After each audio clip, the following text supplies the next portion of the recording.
Libra, hi, welcome to Mystic Queen PH. At ito ang inyong energy update for October 16 to 31, 2024. If you're interested in private readings, meron tayong link sa description at sa pin comment. Paki-check nyo na lang information kung paano mag-book for a private reading. Okay, Libra, let's see what's coming to you. October 16 to 31. Uy, wow, victory. You will celebrate an achievement. You are rising.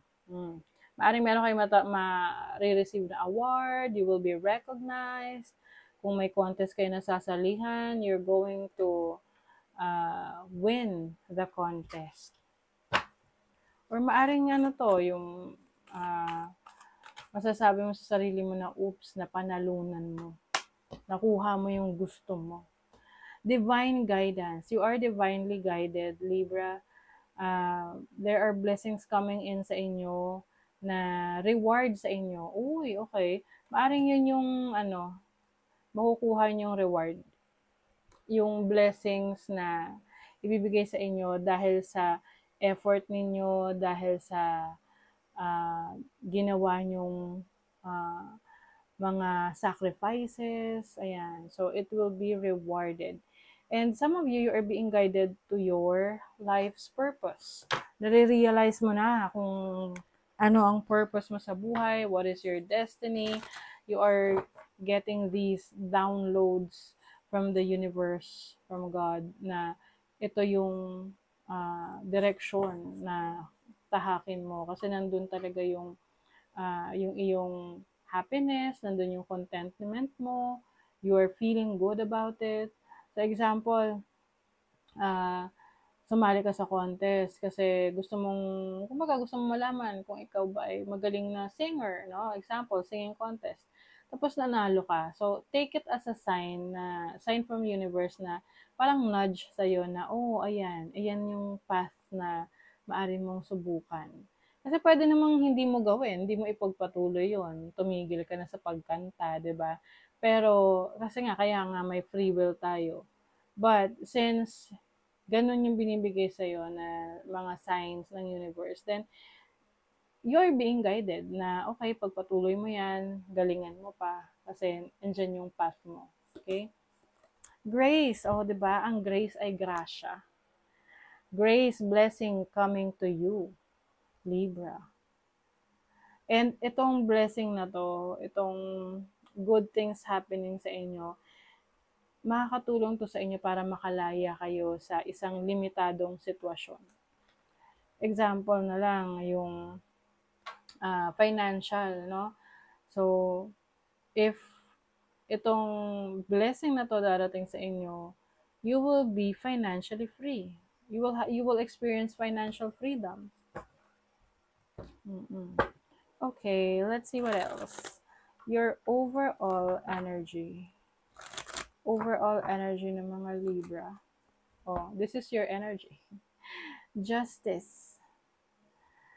So, you are in your own element, Libra. I feel like marami ka ng mga pinagdaanan na pagsubok. Tapos, alam mo na kung paano i-navigate yung buhay. No? Alam mo na. And when it comes to decision making, you are being guided. You are divinely guided. What's best for you? Maari rin ito rin yung time na you will bring balance and harmony into your life, na kung may mga bagay, situation na hindi mo naasikaso nung nakaraan pero importante sa'yo, bibigyan mo ng panahon ngayon. Your challenge is the Knight of Pentacles.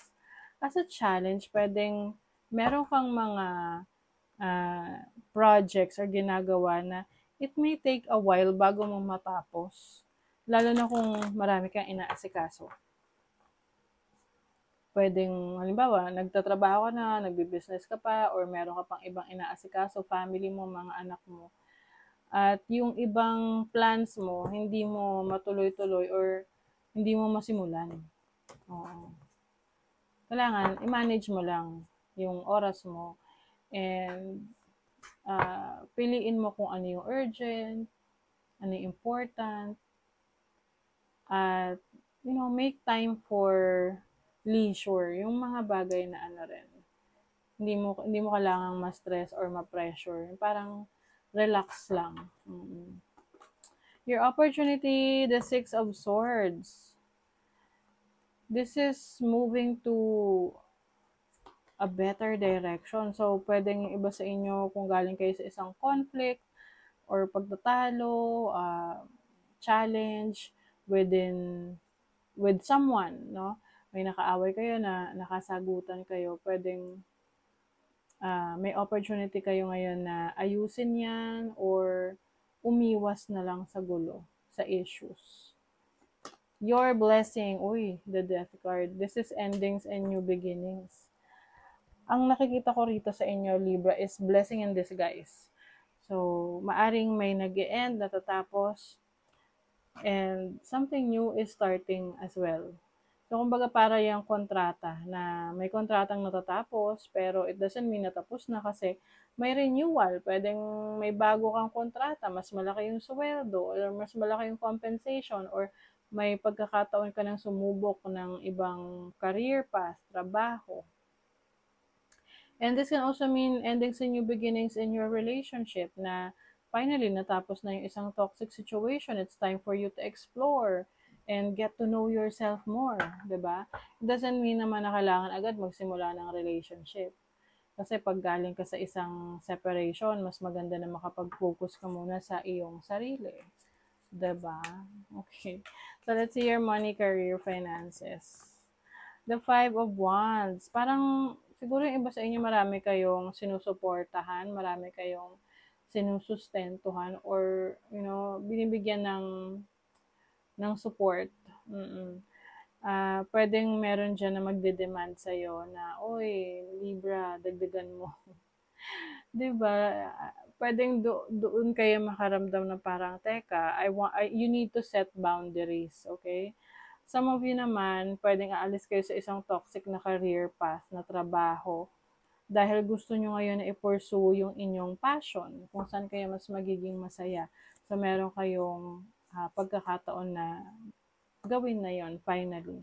Sa love life, you have the Page of Pentacles and the Eight of Cups. So, ayun na nga. Maaaring aalis kayo sa isang situation, relationship. Yung iba sa inyo, medyo hindi pa natatagalan tong relationship na to. Pwedeng na-realize nyo na hindi worth it yung person na yan that you're dealing with. Yung iba naman, maaring na-realize nyo na masyado pang immature yung person ninyo na hindi nyo pa nakikita yung sarili nyo na settling down with this person. If you're single, pwedeng meron nagkakaroon ng interest sa'yo, may mga offers, merong mahilig magregalo sa inyo, magpapansin sa inyo, pero hindi nyo siya gusto. Younger man, pwede kasing mas bata sa inyo, yung person na yan. So, it doesn't matter kung ano yung kanyang gender. News is on the way. So, merong news na parating in what area of life ito? Ano tong news na to? Fifth house. Oh, regarding sa anak, kung meron na kayong anak, or sa creative ninyo na mga projects, pwedeng merong balita na parating dyan. I also see someone na makaka-receive ng update or messages from someone na parang mararamdaman mo bakit itong person na to is lagi nakikipag-usap sa inyo. Kasi ito ay merong romantic interest sa inyo. Okay?